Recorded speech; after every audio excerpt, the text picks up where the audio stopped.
This video will look at managerial roles, and in particular we're going to focus in on the work of Henry Mintzberg, a very important writer in this area that gives us a lot of insights into the types and functions of management and the requirements of management within organizations. So a very important writer, quite an important class in the sense that we will break up managerial roles and look at different classifications. He made significant contributions towards our understanding of managerial work and managerial characteristics. He is one of the big names, the big writers in this particular area. He based his thinking on observations from research into managerial behavior.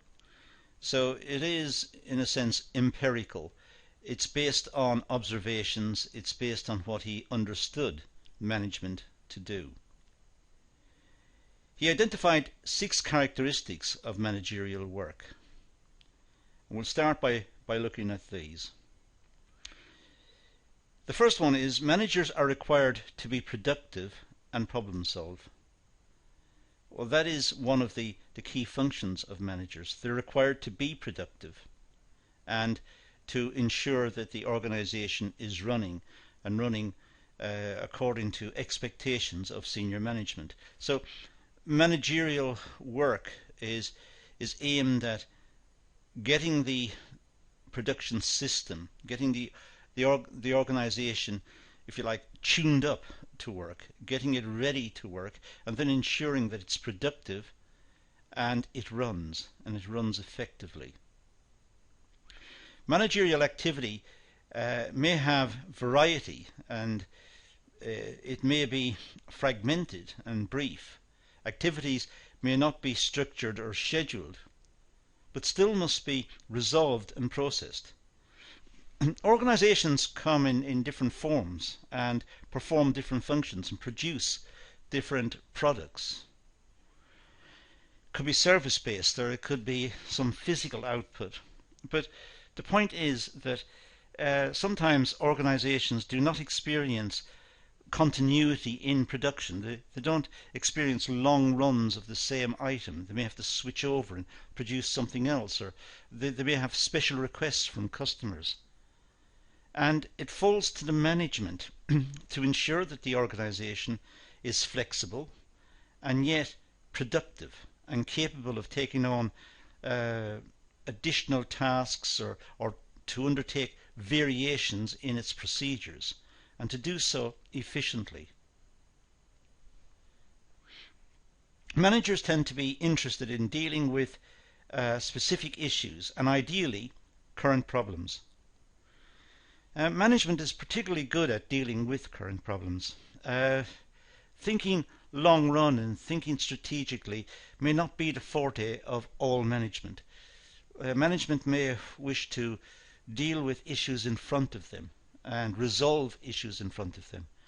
And perhaps it's for other layers of management to think more strategically about, for example, competitive advantage or long-run positioning of the business, or globalized competition, or whatever it is.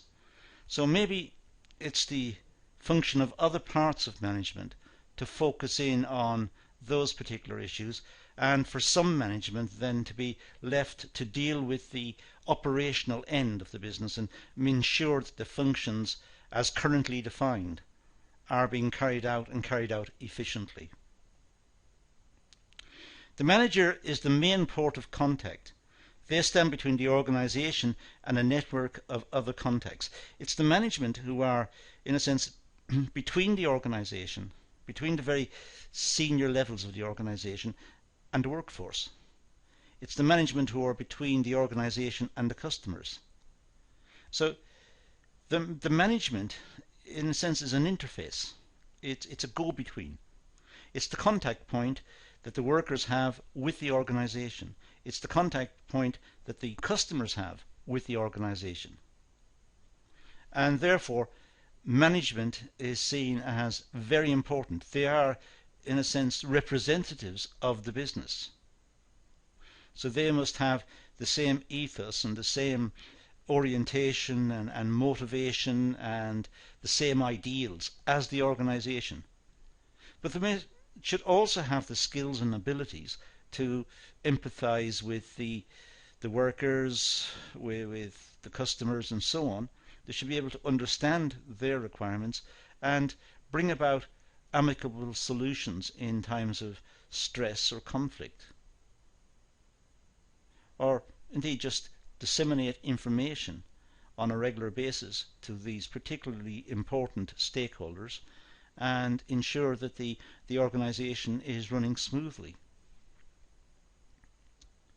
They have a tendency to demonstrate a strong preference for spoken media. Many managers prefer to explain what they mean and explain it face to face. It's a tendency, and Mintzberg picked this one up and suggested that most management like to communicate verbally. They like to deal with each other and to deal with stakeholders face to face, and if they can, or talk to the people. Some management may, by virtue of their roles within the organisation, in a sense be forced into committing their ideas to paper, or nowadays committing their ideas online. But those will be particular, perhaps, parts of the management structure who have particular competencies in that area. For Mintzberg, management prefer, by and large, to speak to the stakeholders, to speak to the workers, to speak to the customers, and to communicate in this format. A plus point is the fact that they can handle their own affairs effectively, despite interruptions and pressures from work activities and the work environment. According to Mintzberg, good managers are able to get on with the task. They may have lots of distractions and they may be called upon to get involved in other activities, but their core work will continue. They have the ability to perform their core tasks. So it's a strong point of management and of the managerial class that they're able to conduct what is required of them, whilst at the same time perhaps dealing with other issues that are called upon from time to time within the organisation. So these are the 6 characteristics that Mintzberg observed about management. Now, the managerial roles. Well, Mintzberg identified 10 roles that management undertake when performing their work activities. Now, these are not the characteristics, these are the roles that management can perform, and identified 10 of them. The 10 roles are further grouped according to 3 major classifications. So we have 10 roles and they can be aggregated under 3 main classifications. So for example, a main classification could be interpersonal roles, and this interpersonal role will be the manager is a figurehead in the organization. So that's the role. You can see it's grouped under interpersonal roles. The manager is also a leader, again falls under interpersonal roles. And liaison, they're able to deal with different personalities, different situations, different people. They're able to communicate. So here we have 3 major roles that managers perform, and they're grouped under this large interpersonal role category. So 3 particular ones, and we'll look at these in a few moments. But and these are grouped under interpersonal roles. We also have informational roles. Monitor, for example, they monitor the work, they monitor activities within the organization. They're disseminators. They pass out instructions and guidance. They disseminate information about the products, about processes, and so on. And they're a spokesperson for whatever the issue is. They're a spokesperson for the organization. They're a spokesperson for perhaps the adaptation of a particular way of working. They represent the organization and they deal with that. But there could also be a spokesperson for the organization to the outside community. If the outside community have concerns about the organization or the organization's behavior within the community, the manager may be a spokesperson for the organization. So it could be a spokesman for the management within the organization, trying to persuade workers perhaps to adopt new techniques. They become the mechanism through which the change that the higher management want to see, they become the mechanism or the conduit with which change takes place. So there can be a spokesperson in different ways. We'll talk about it again later. And decisional roles, they're entrepreneurial. They're always looking for better ways of doing things, looking for new opportunities, looking for ways to bring about efficiency and so on. They are disturbance handlers. When something goes wrong, there's an issue within the workplace, the managers are involved in trying to solve the problem and bring about peace and bring back stability to the organization. They have to make sure that resources are allocated efficiently and not wasted. So they're resource allocators. And they're also negotiators. They have to bring about solutions to conflict.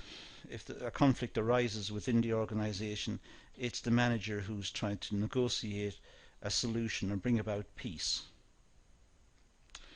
Now, I said we got 3 broad headings here and 10 different roles that Mintzberg identified. What we're going to do in the rest of this session now is talk about these various roles and get a deeper understanding of each of them.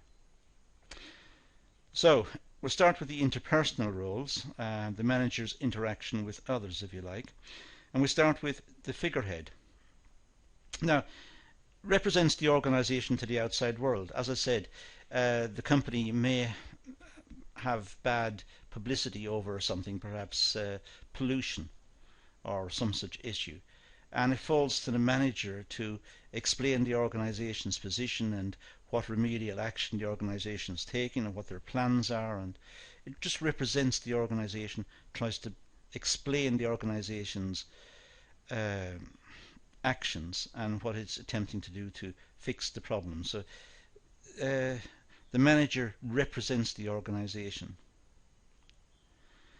Also, the manager may be called on to represent the organization at social functions. So if the company is invited by the outside community to participate in some social function, the manager may represent the company. But may also be involved in giving talks at local colleges and trying to inspire the next generation of managers and engineers and accountants and so on, trying to motivate them to promote themselves into business and so on. So they may talk to students and help out within the community to try and inspire people to be involved in the world of work and perhaps get good careers for themselves. They will also perhaps be involved with legal issues associated with the company. Sometimes the company may have problems, legal problems, and the manager will be called upon to perhaps give legal counsel to solicitors and barristers, and also perhaps attend court cases on behalf of the organisation and give evidence. Could be ceremonial duties. Sometimes managers are invited to congregations and award ceremonies at colleges and universities, and again representing the company. So there's that sort of function that managers carry out also. They must be available to deal with people and with agencies.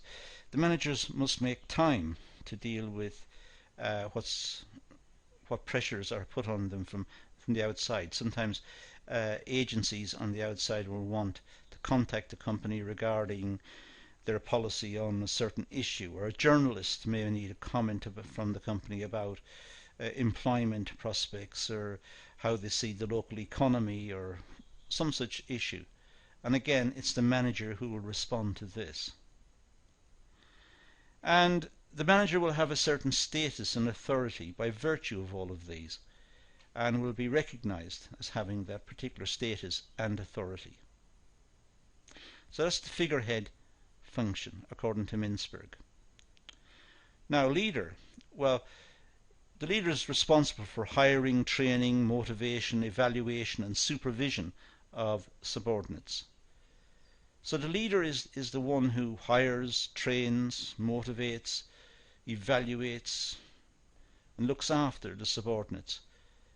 It's the leader who builds the team within the organization, creates the structure and the environment in which subordinates work and are motivated. So the leader sets out how the work will be conducted, sets out the layout of the plant and trains the workers and ensures that the workers know exactly what they're doing and supports the workers in their efforts and makes sure there's adequate motivation and evaluation and so on.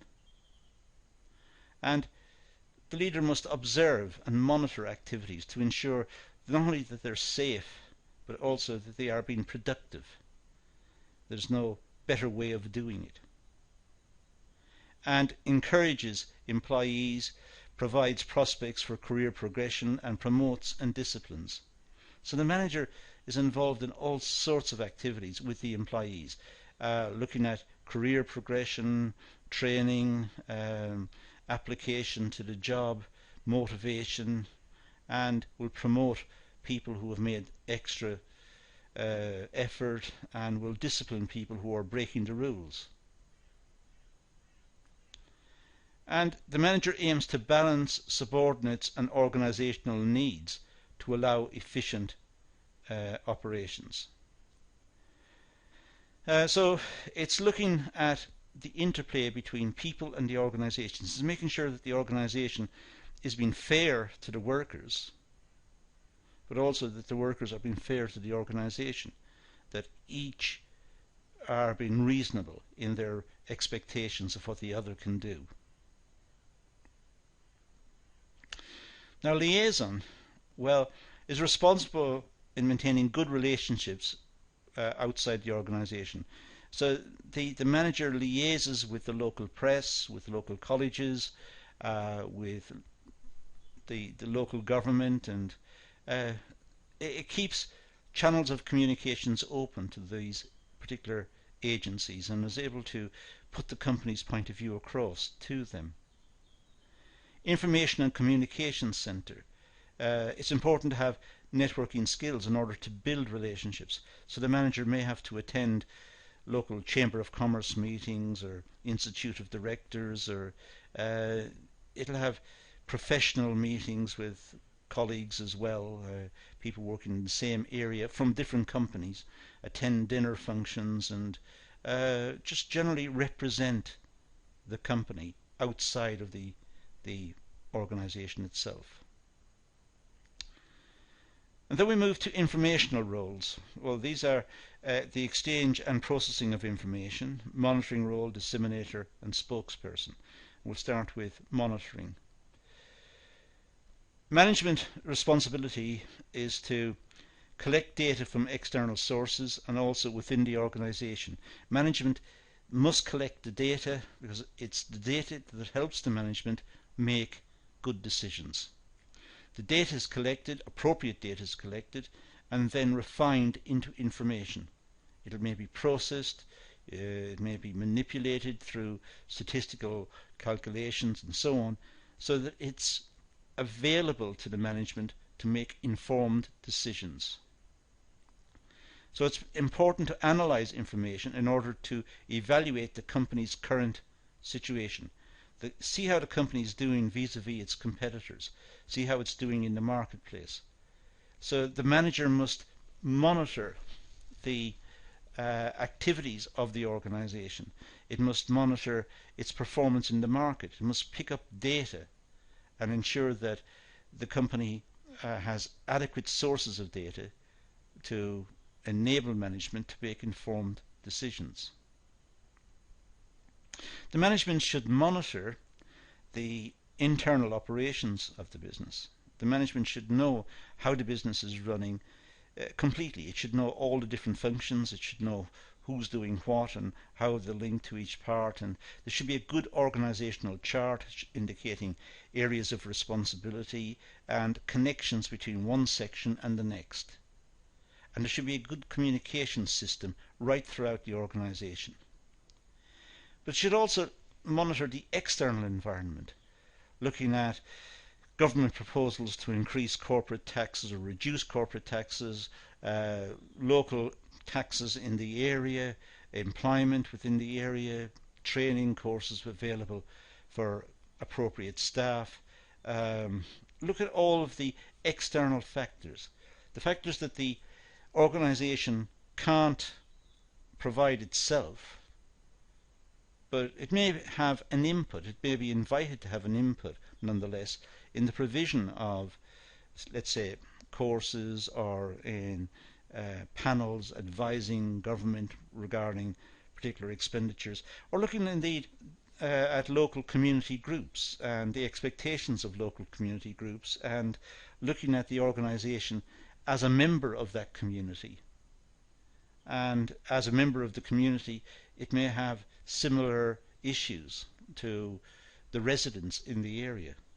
It wants to have good roads and safe roads, and it wants to have good communication system and good internet connections and so on. So there's a lot of commonality between the requirements of the organisation and the requirements of the local community. Management should consider ideas. It's important that management consider all ideas. It's through ideas that the organisation will develop. So management should receive ideas, should welcome ideas, and then carefully think and analyze the ideas to see if there's any worth in using those ideas, if there's any value in using those ideas. How will the ideas improve its performance? And of course it should do analysis. It should analyze the ideas. It should analyze the data that's collected. It should piece everything together and come up with different scenarios and constantly try to produce ideas about the business which will further the business and help the business to evolve and innovate. And the manager should implement change. When senior management have a program of change they wish to implement, it falls to middle management to ensure that that program is worked upon and delivered. But organizations, by and large, must change over time. Society is changing, technology is changing. The requirements that customers have are changing. Customers are becoming increasingly sophisticated. Markets are much more sophisticated as well. There's many more imports and globalized markets, and it's a much more competitive world. So management should implement the change. And of course they should solve problems. It's important that management deal with problems and not let the problems fester and perhaps become major issues. So try and so-called nip it in the bud. Try and deal with the problem as soon as possible before it escalates. Look at the issue that's causing the problem and try to resolve it. And also try to develop opportunities.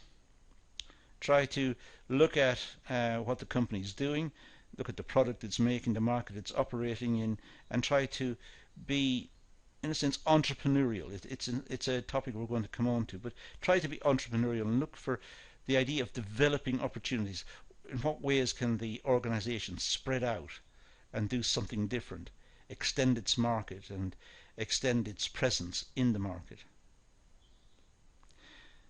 So the manager must have, of course, accurate and timely information to be effective. All of this requires good information and good channels of communication as well.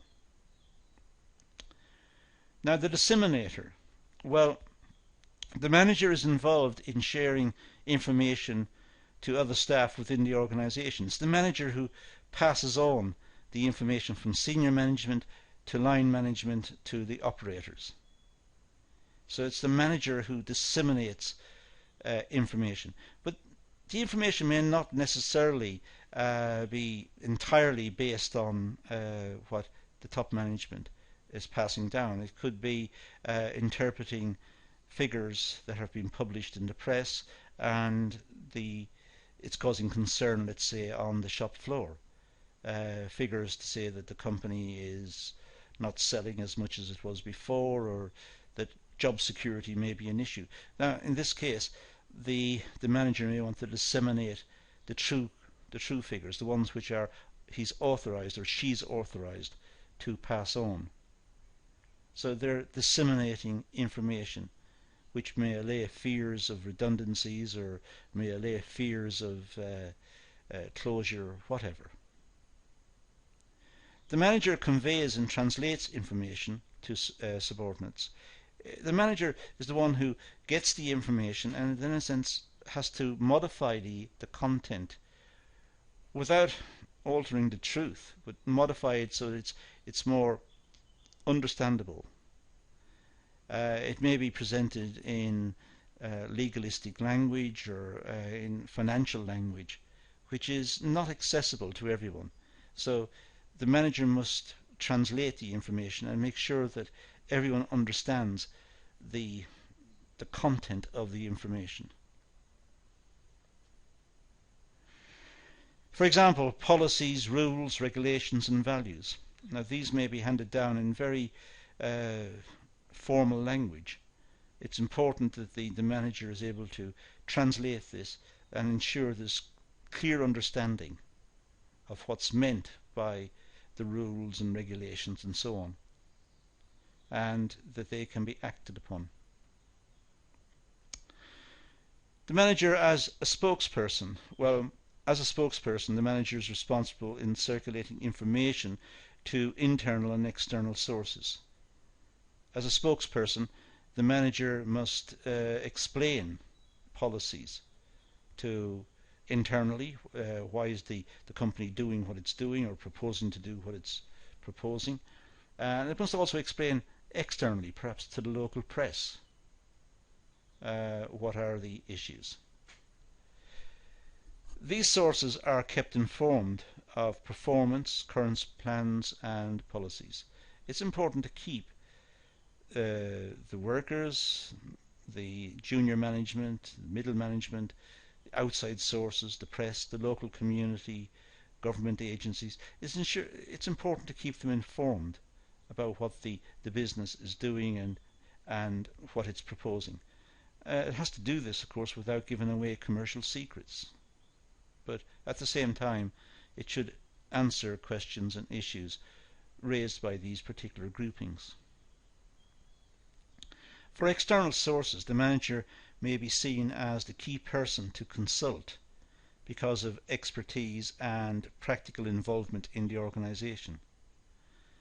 So clearly the press and perhaps local newspapers will want to contact the manager because that is who they see as the spokesperson. That's the person they've contacted perhaps before, or that's the one who's been nominated by the business as the spokesperson. So the press will contact that person to try and get some more information regarding some issue. The spokesperson is in charge of strategy making process. Therefore, it's important to have appropriate links with the outside parties. The spokesperson should, if not in charge of the strategy making process, be very senior in that process, or be involved in the process, but ideally at a senior level, so they have good knowledge of what they're thinking, and the direction in which they want to move. But as I said, they must be careful not to give away commercial secrets. The competitors will be very keen to understand what they're doing and what they're planning, so that they can take appropriate action as well. But Having said that, the spokesperson should have status within the organization and should be well briefed about all aspects of the organization, and should be able to respond confidently to any requests for information. Sometimes the spokesperson, in fact, is not a manager as such. The spokesperson may be a specialist function that is bought in by the management. It may be a full-time member of staff who works on presenting to the press the particular views of the organisation, and this particular spokesperson may have expertise in working in the press in previous jobs. So either it's a person who understands the organisation very well and perhaps is involved at a quite senior level in strategy and in strategic thinking related to the business, or it could be a person with particular skills as a spokesperson and has worked in this area in the past. The manager has the authority, information and capacity for control over important decisions. It's important that the spokesperson understands the organisation, and perhaps if if there are issues perhaps about some particular course of action that the organisation is taking that it's difficult to justify, then the spokesperson should be able to influence the organisation either by virtue of having a senior position, him or herself, or by having contact with senior people who are dealing with the strategic direction of the business and able to influence them, that perhaps the directions in which they're planning to go do not accord with the desires of perhaps the local community or the desires of the press or whatever. And there may be issues. So the spokesperson is an important, either a very important conduit between the external and internal, or the spokesperson is a very senior person, him or herself, within the organisation, and is therefore able to act on any issues that arise through contact with outside agencies. So this is Mintzberg's classification, and these are the types of managerial roles that we can see and we can relate to. It's wise to do some reading on this one and fill out your own notes, just a few sentences about each one, so that you're familiar with the different roles that managers play within organizations. But that's all we're going to deal with here, so let's leave it at that and say thank you for watching.